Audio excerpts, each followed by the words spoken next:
Welcome back to the Blues Feast, everyone. New episode, same obsession with Chelsea. We got our first 3 points. We're not getting the Danny Winter crash out that we thought we might get after 10 minutes when Sanchez just decided to have one of his episodes in the first 10 minutes of the game. But we are back. We've got our first 3 points. We cannot complain. Reminder to everybody to drop that subscribe, drop a comment to enter into the 1,000 subscriber giveaway. We're getting closer and closer, and we really appreciate all the support. As always, we will jump into our best comment from the last video, which comes from T Don. This season is all about the team playing with a higher tempo in build up for me. The players are there to do it. While it might sacrifice some control, it will put a team on the back foot against us. Countdown is on for the first disagreement. And then he's one of the guys who's come over from Simon's, so he's popped in the SPTC. I couldn't agree with you anymore. So you're not going to get the first disagreement between me and you.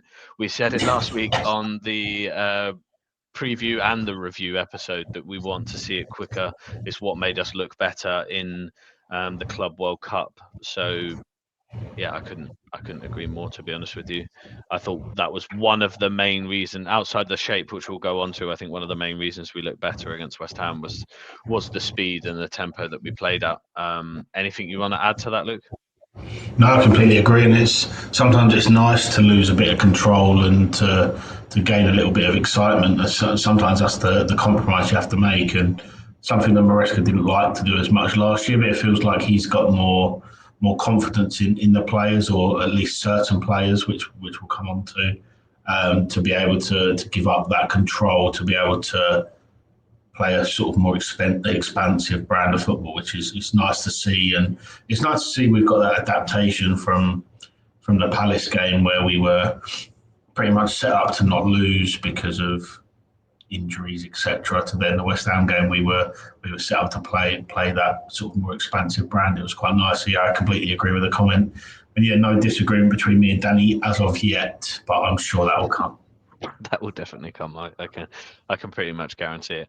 Yeah, I think we said last week that we thought that the late Tosin injury kind of made Maresca play a little bit more, I wouldn't say necessarily scared, but like with a bit more control. And that's probably the biggest difference. Well, one of the biggest difference in at least the tactical setup of why we played a little bit more expansive and a little bit more aggressive, with the trust of Tosin in that central area. I mean, we've said it. We preferred the speed, the shape. I like the idea that he was going to play Palmer out on the right, and then obviously Estevao came in, and I mean, the kid's just crazy for 18 years old. So I really like the initial setup. Obviously, really bad news on Palmer, which we'll talk about soon, but. Yeah, I thought overall good performance, play with good speed. We absolutely hammered them, pardon the pun, without particularly getting out of first or second gear, to be honest. I think in the second half, if we actually continued to try and score more goals, we could have won 7-8-1, 9-1 if we wanted to. Anything you want to kind of add or talk about specifically on the game? Yeah, I agree. I think we were comfortable throughout. Like, even when they scored, I don't think they were necessarily on top. It was just another Sanchez brain fart, as per usual, something we've become accustomed to, unfortunately. And yeah, I just think that the performance overall was just near enough perfect for the level of output we actually had to give. I don't think we got out of second gear, really. And even with that, we were still so dominant. First to every ball. They made us look amazing from set pieces, scoring 3 from corners. Albeit some of the West Ham defending was shambolic. And when a player gets injured in a warm-up, it can really, really cause a bad effect and really take players a little while to settle. But I thought the boys handled it really well. And Estevao was class, to be honest. He just looks like he is going to be one of, if not the best player in the world at some point in his career already, and he's only 18 years old. It's mental.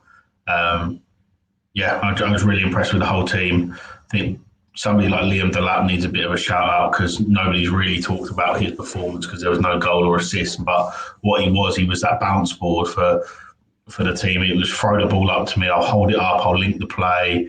He laid off Estevao for the assist. He just pinned the defenders back, and he really gave us that different physical option up front. And something we've missed, to be honest, over quite a long period of time now. And it's nice to be able to, in a game like that, chuck him in. He played well, take him off, and he still deserves a bit of credit, although there was no goals in there as well. And we all know he can hit the back of the net if he needs to as well. Yeah, no, I agree. There was actually something we were talking just before we hit record, was that I think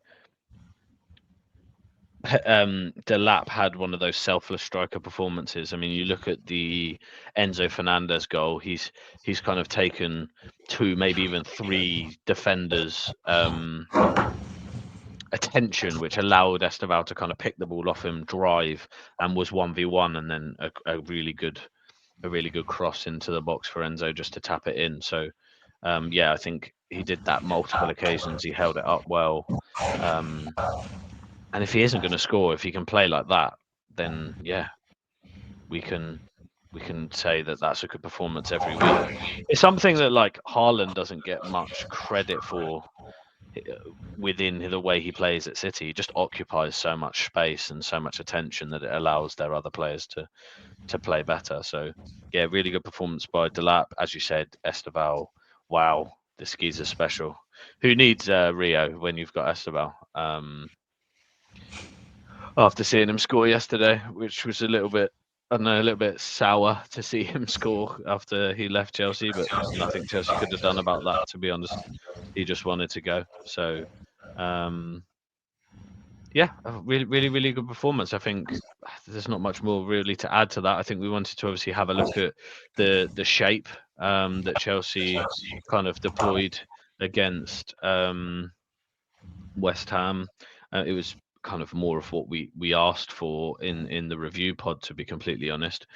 You can see here, and I'll show the shape for the Palace game in a moment for comparison, but you've got those triangles out wide to create those overlaps with Cucurella, Enzo and Neto on the left, and Gusto, Trev and Estevao on the right.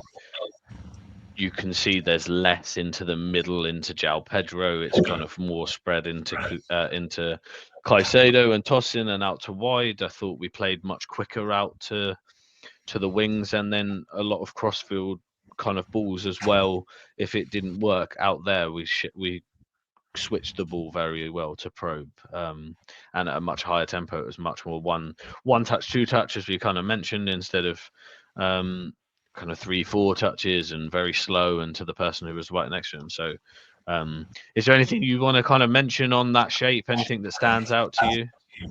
Yeah, I think that, like you said earlier, we mentioned it in our review of the Palace game last week that we weren't too infused by the positions that Enzo Fernandez was picking up. He was on the map. He was sort of picking up like a right midfielder, which we didn't like. I think we mentioned then that we prefer sort of left footers to be on the right and the right footers to be on the left because the angles are better to create. And I don't know about you, but I always just think that Enzo Fernandez looks so much more comfortable when he's playing on the left of Caicedo rather than on the right of him.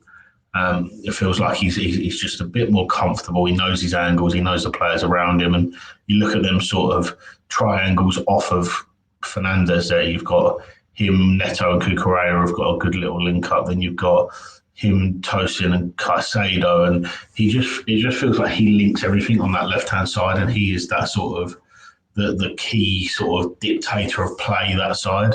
And then normally, obviously, you'd have Cole sort of to the right, but it was obviously Estevao with João Pedro, who João Pedro was really impressed by the sort of intelligence of his performance.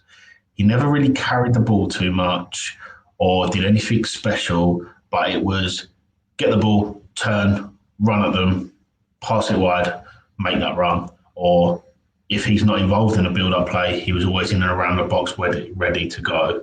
And it was just nice to see some intelligence in the play. And we spoke about it during pre-season quite a bit, that we knew that Chelsea would do this. We'd be able to line up differently in different games, and we'd cause teams problems because they don't know how we're going to line up. And it was another one of those type of games where you just don't know how to defend against that because players can end up anywhere. And yeah, I was really impressed, albeit against a very poor opposition. And I don't think we've really got out of second gear, to be honest. Yeah, no, I agree. I much preferred it. It was much more back towards the kind of Club World Cup kind of tactics and shape and what we were trying to achieve. And like you said, I really wanted Neto on the left against Palace, one to help with the Munoz situation, but also I like him out there. He stretches it well and he attacks the byline. It gives you that little bit different. So yeah, I was very happy when I saw that that's what the setup was, and we just like I said, played with much more speed and just aggression, I would say as well. So yeah, I've just thrown up on the screen like the comparison of the two different shapes. I mean, on the right hand side we've got the West Ham shape, and on the left hand side you've got the Palace shape. And the thing that screams out to me the most is that you can quite easily see the two wingers, and you can quite easily see the width and how much we were playing out wide. Whereas you look against Palace, you've got Neto, Pedro, and Palmer all within a ring of each other. You've got Enzo Fernandez as your right winger, and not really those triangles that you can see. Much more spread out, much more able to kind of fill those pockets of space in the way that the shape looks. Anything you want to say on that? Anything that screams out to you? I think, like I just mentioned, I think the Enzo Fernandez one is the biggest one. I think that always sort of dictates whether we're going to play well going forward, is whether Enzo Fernandez on his game, really. I think he's the key sort of manipulator of the ball for us. But also it's tossing, and not necessarily from this graph itself, but having Tosin or Levi there gives Maresca the confidence to play a more expansive brand. And like we saw last week against Palace, when Tosin wasn't there, obviously we know Levi's out for the season probably, that I feel like Maresca just isn't as confident in the rest of the defensive players' ability on the ball to be able to play the way that we want to play. And therefore he'll play a sort of more safe brand of football in that element. So I just think that when Tosin plays, or he plays alongside Trev especially, we're going to be a lot more expansive. We're going to be able to dictate the play more, and ultimately we're going to be a better side. And I think that's credit to Maresca for building a system like that, and it's credit to Tosin for adapting to playing at the level he is. We've got to get to a point now where there's a backup for him, whether that's an internal solution like Josh or Trev or whatever, or something that's going to have to be addressed in the market, because what we can't do is play like we did against Palace frequently if Tosin isn't playing, because we'll lose games of football that way. But overall, in terms of the shape, I do like it when we have the wing backs going forward rather than being in midfield. Like you look at the Palace shape compared to the West Ham shape. You look how wide Gusto is and how wide Cucurella is. It's nice. I don't like it when Cucurella is too involved in the middle. There's a reason midfielders are midfielders. Let them do that job. There's a reason fullbacks are fullbacks. Let them do that job. And without overcomplicating it and being able to play that way, it's nice to see. And yeah, I was just impressed. Completely agree with that. The fullbacks need to be wide. Obviously, if they do drift in or they do drift into pockets of space, that's absolutely fine. I completely agree on the Enzo Fernandez. He's so much better on the left. And if you look at that pass map as well, is it particularly a massive kind of shock to anybody that we've dominated the game, but you've got a lot of the thickest lines are between Trev, Caicedo, Enzo, and Cucurella, who are in that team are the best people on the ball, and you're dictating play with those four people on that left-hand side. while also switching the ball from tossing quite wide to Trev and then up to Estevao to create space over there as well. So you're manipulating the space of the defence while having control on the left-hand side, which is something that we've seen Arne Slot try and do at Liverpool with the left-hand side with Kerkez, Wirtz, Gakpo, and then trying to switch it over to Salah, to not quite the same success as we saw against West Ham. But yeah, I really like it. I think if that, I've said after the Club World Cup, this is kind of, in my opinion, a reverting back to the Club World Cup kind of tactics. Now we have Tosin back in that defence, and I've said if that's the blueprint going forward, then Maresca's kind of got more of my backing and more of my patience. Because it makes more sense. But if you go and play like you do against Crystal Palace and set Fernandes up on the right and Cucurella into midfield and Palmer playing off the left, then the viewers will see that Danny wins a crash out that I keep promising, and you'll hear me rant for 15 minutes and Luke won't get a word in edgeways. But I think that's probably all I want to talk about on the West Ham game. Anything else you want to bring up before we move on? No, just obviously I think we're going to come on to it now anyway, but it wasn't quite the perfect night because of the injury sustained by Cole and the now sort of cloud that hangs over that until we find out the exact time frame, which it's a bit of a worry, but obviously we've got the players to fill in, but he's Cole Palmer at the end of the day, isn't he? Yeah, I mean, it was very good to see that Pedro did well in the 10 and Estevao can step up and Pedro Neto looked good on the left and Delat played well up front, because if what we have heard and what we have put out is true, that he could be facing up to 4 to 6 weeks out, depending on what the scan, maybe longer, maybe shorter, depending on what the scan comes out, we're going to at least have one game without him, potentially up to 2 or 3 more. I don't know if it overlaps with the Champions League first game, or I'm not quite sure how quick that is after the international break, to be fair. But yeah, Cole is our best player, as Maresca said the other day. So it's a big shame to see that he's injured, and let's hope the scan isn't too bad. I mean, he was out partying in Notting Hill Festival yesterday in his hilarious disguise. I don't know if you quite saw it, but Cole Palmer must be the most obvious person in a disguise I've ever seen. I remember when I saw him at Winter Wonderland, and he basically was in a full tracksuit, had a balaclava on, and you couldn't see more than like a centimetre of his face, and I still knew it was Cole Palmer.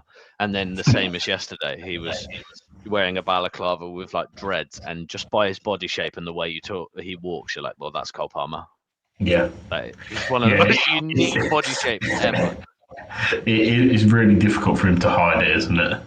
It is, yeah. But yeah, I mean, it's good. I mean, I think we'll obviously talk about the transfer window in a moment before we wrap up, but in my mind, it makes it even more imperative that we need to get Xavi Simons over the line. Yeah, I agree. Because if Cole's out for 6 weeks or longer, because you don't want to rush him, because you're going to need him later in the season, and if you don't injure him further, having the option of Xavi Simons in the 10 is so key for me. So we need to wrap up the Nkunku sale. We need to get Jackson out and bring Simons in.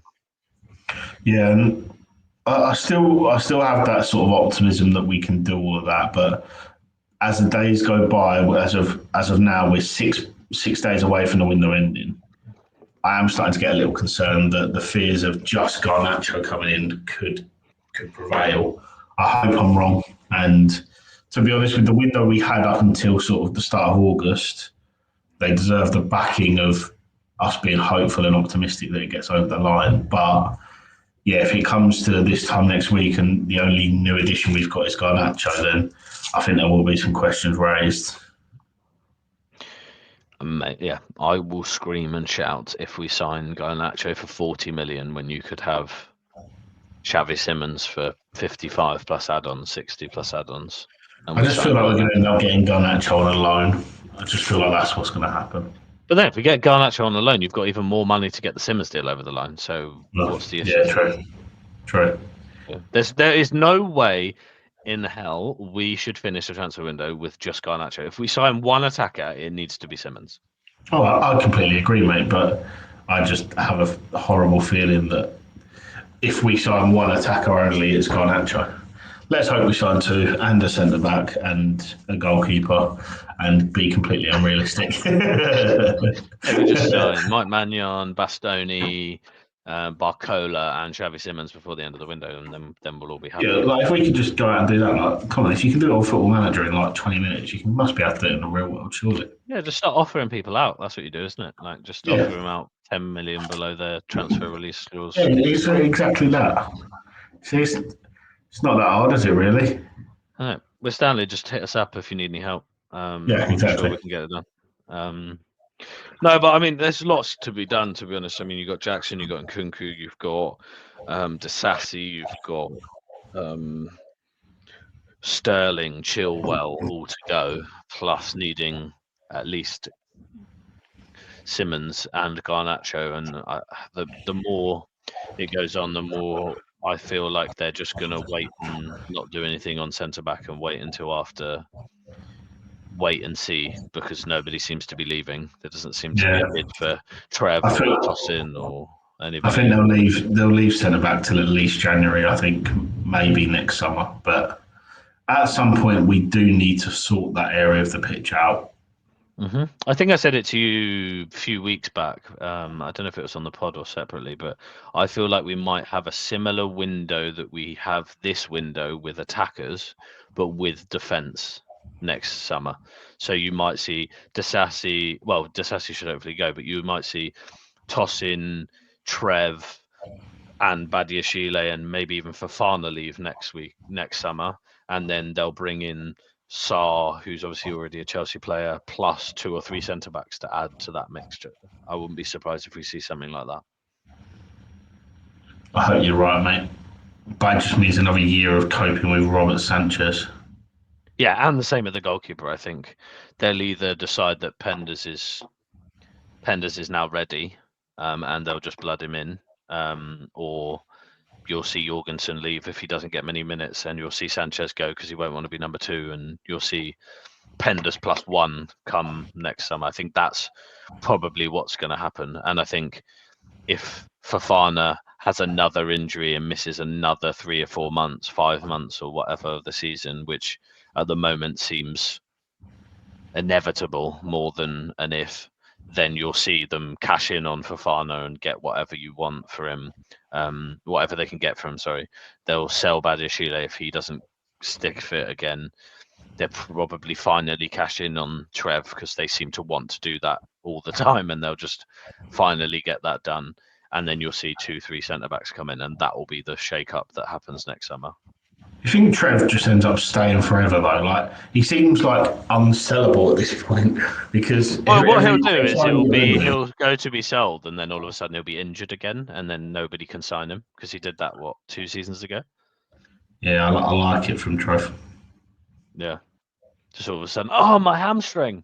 I couldn't possibly leave. I'm going to fail my medical. And then just stay. How long has he got left in September? Oh, yeah, I'm fit. Well, he only signed a new deal recently. It was only about a year or so ago. 2 years left. Deal. Yeah. The 2 years left. Yeah, 2027 it was. Oh, right. I thought you had a bit longer left. So, yeah, there we go. That's the news. I predict it now. Next summer, Chelsea forced to sell Trevor Chalobah because he won't sign a new extension. That will be the PR that you hear in the media, when Trev will probably quite happily sign an extension. And we'll have to cash in on him because of that, and that's why he'll go. Let's hope that Trev lasts forever. It's good to have the compromise in the first an absolute lie. He's here. He's got a contract till 2028 and an extension till 2029. Yeah, I thought it was longer than that. Spot track just had it wrong. It was 28 with an club option for 2029. That's all right. We got a few years left of Trev yet. Then there's no way he leaves. He won't have it. He'll be injured. He'll be doing something. He might be out that day.